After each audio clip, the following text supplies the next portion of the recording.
is Jenna and today I'm doing my very first book talk. I am so excited and also I have no idea how to do a book talk, so we're just gonna kind of see how this goes. But basically the book I want to talk about is The Fever Code by James Dashner. I just finished this one a couple of days ago and oh my goodness, this book was amazing. So first off I'm going to talk a little bit about non-spoilery things, so if you haven't read the book feel free to keep watching until I sort of tell you stop, don't watch anymore. So basically The Fever Code is the Maze Runner prequel we were all searching for. We all know The Kill Order was a horrible train wreck, but this was incredible. So this book actually followed Thomas and the other Gladers and we got to see what life was like for them at Wicked before the maze was built and before they went into it, and oh my goodness, it was just so good. I learned so much about my favorite characters. I got to see my favorite characters. There were all of my favorite Gladers in this book, which definitely brought up some nostalgia, I am not going to lie. And basically for me this book ended up saving the series, and after finishing it I actually went back and thought about The Kill Order and The Death Cure and went, you know what, maybe those books weren't as bad as I originally thought, but this book, The Fever Code, is the only book in the entire Maze Runner series to get 5 stars from me. So I just want to talk very briefly about the writing style, world building, characters and plot, and then we can move on to the spoilery section of this book talk. So writing style, as always, James Dashner has a very great writing style. It's very easy to read. It kind of, you get immersed in the story and you really feel for some of these characters. World building wise, we sort of already knew the world we were living in. Obviously we've been reading about it for the 3 Maze Runner books and we got to see more of it in The Kill Order. It sort of expanded beyond Thomas's world, so all we really got to see in this one was really inside Wicked, which was amazing. The first time we ever properly got to see what was really going on at Wicked, and it was just phenomenal. Characters, like I said before, we got to see all of our favorite Gladers in this book, which was amazing. I loved it, loved it, loved it so much getting to see them. They are honestly some of my favorites, and to have them back alive in this book was just so beautiful and I was so happy about it. I also got to learn some secrets about some of the characters. I got to learn more about the mystery behind Group B, and there is a certain character who I will talk about in a little while who I didn't like in the Maze Runner books and now I hate them with a fiery passion after reading this one. And lastly, the plot. While the plot of this book was very, very simple, it was literally just about Thomas in Wicked building the maze. It was just a setup to the Maze Runner really, but honestly it bridged the gap between the Kill Order and the Maze Runner and it was exactly what I was looking for. So that's pretty much it for the spoiler free portion of this video. So if you haven't yet read The Fever Code, I recommend that you go and read the book and then come back and you can discuss it with us. So goodbye all people who have not yet read the book. If you're still here at this point, I'm assuming that you've read the book, so we're just gonna jump right in. So the first thing I want to talk about is Newt, because Newt is back in this book. Oh my goodness, I love Newt so much. He was definitely my favorite character in the Maze Runner trilogy and I was devastated after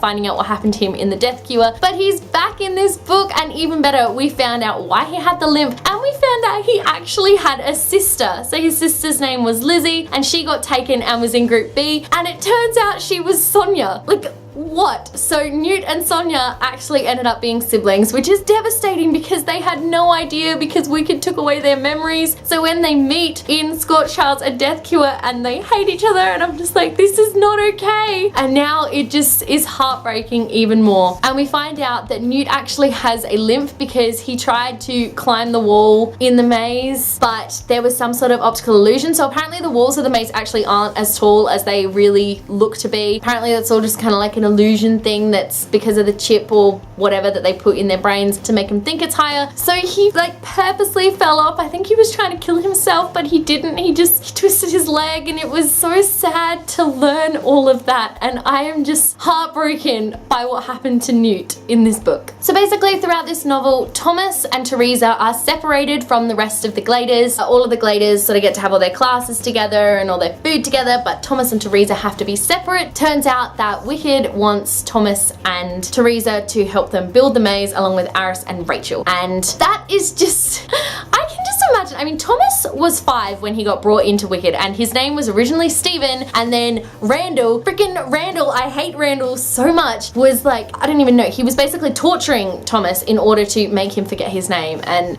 Thomas was 5 and that was heartbreaking, and part of me wanted to call him Stephen for the entire book, but he will always be Thomas to me. So basically we meet Ava Page to start with in this novel, and to start with, she is just a ordinary doctor who works under the Chancellor Kevin Anderson, who is the runner person of Wicked, and she basically admits, she's like, you and Teresa, talking to Thomas, you and Teresa are like my children, I don't want anything bad to happen to you. And then she goes and does all these bad things to them, and I'm like, why? I understand that, you know, they're the ones who created this flare, so they messed up, like, big time. I mean, massively, which of course we found out in the Kill Order, and Thomas ends up finding out about that in this book. So he finds out that they were the ones who created the flare, and he sort of tells Teresa, and Teresa kind of goes, yeah, I kind of figured that out, you know. And he sort of has this massive thing of her like, why didn't you tell me? And it's all horrible. But basically, we heard about the Purge at one point in one of the Maze Runner books. I can't remember which one. And we got to see what the Purge actually was in this book. And basically, what happened was Ava Page infected Kevin Anderson, the Chancellor, with the flare just so she could become the Chancellor, believe it or not, which is horrible. And then she had the 4 immune children basically wrapped under her thumb, you know, Thomas and Teresa and Aris and Rachel, and made them go and kill all of the people in the facility who had the flare. I'm sorry, that is not okay. You do not ask 4 teenagers to go and kill people for you because you infected them with the flare because you wanted to be Chancellor. I cannot with Ava Page, even after everything she does in Death Cure with her sort of letter, she's like, oh, you know, this is what happened. No, we don't like you, and we never will. Another super random thing to happen in this book is that Thomas meets Brenda and Jorge. Like, he walks into this room and there's Jorge and Brenda sitting there, and they're like indirectly telling him that they're gonna go to the Scorch and that he's gonna meet them there. I'm like,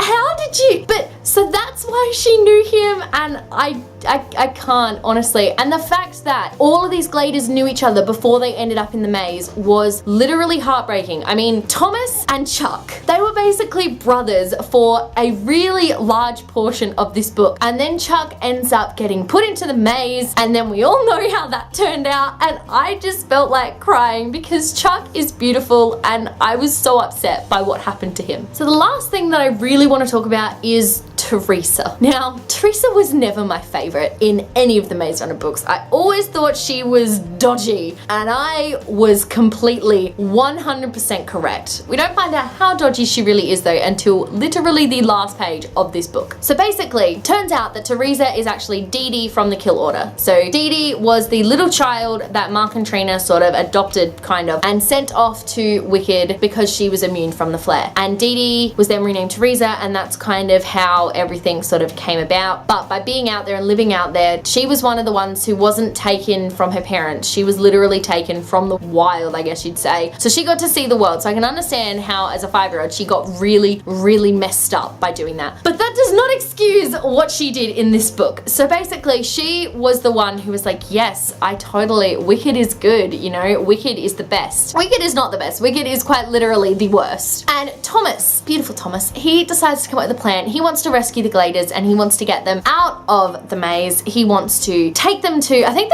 they're currently in Alaska, and I think Gally has a cousin somewhere in Alaska that they're gonna go to. Yes, Gally. Gally and Mino attempt and make an escape attempt, which Wicked stops, and then Mino gets almost stung by the Grievers like twice, which is horrible. But then he doesn't, which is good. But then the Grievers actually started stinging the Gladers in the maze because they had this serum. Basically what they were doing was when they injected them, they were actually trying to stimulate the flare in their brains because it had settled there, and they were trying to figure out what stimulates it and how come their brains can sort of counteract it when others can't, which is horrible. And the serum, of course, is supposed to sort of counter the effects so they don't die, which doesn't always happen to start with. To start with, the serum doesn't work because they needed those first few kids to die in order to make the serum, which just makes Wicked even worse, which brings me back to Teresa. So Thomas wanted to get the Gladers out, so he told Teresa, which is always a bad idea, you should never tell Teresa anything. He told Teresa that he wanted to get Ava Page to agree to send him and Teresa, the elite candidates, into the maze, but he wanted to put them in there with their memories intact so that they could report back to Chancellor Page. But basically he just wanted his memories so that he wouldn't forget anything, so he would be able to save the Gladers. She agrees, she thinks it's a fantastic plan, so she goes and tells Paige. page. And it's like, yeah, this is what we're gonna do. And as soon as that happened, I went, nah, there's something fishy going on. And we all know that Thomas loses his memories before he gets into the Maze Runner. But what we didn't know is the reason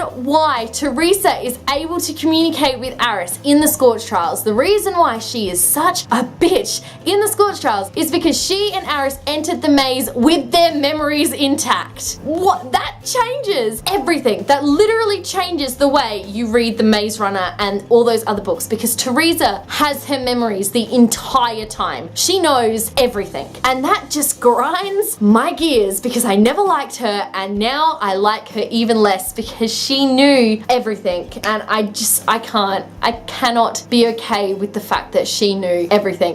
I can't. So yeah, that's basically everything that I wanted to talk about in regards to the Fever Code. Basically, I loved it. I finally got all the answers to every question I ever had about these books, and it was brilliant. It was a fantastic way to end it. I'm assuming that this is going to be the last book in the series now because it sort of bridges the gap. There's nothing really to talk about afterwards. There's literally nothing to talk about beforehand because the Kill Order was such a disaster we don't even want to go there again. So especially because this book actually sort of, it goes from the time when Thomas is 5 until the time when he enters the maze, and I think when he enters the maze he's like 16 or 17, I think. So, you know, it moves the story along very, very quickly. So thank you for watching this first random book talk. I hope I did it okay. I'm really not sure what you're supposed to talk about, but I talked about the parts of the book I just really needed to talk about, and none of my friends have read this either, so this was literally all I had. Let me know in the comment section below if you have read the Fever Code and what you thought of it. I would love to know. Did you enjoy it as much as me? Did you think it was the perfect book to bridge the gap between Kill Order and Maze Runner, or were you still not completely satisfied? If you like this video, be sure to give it a huge thumbs up, and don't forget to subscribe to my channel so you don't miss a thing. Stay random.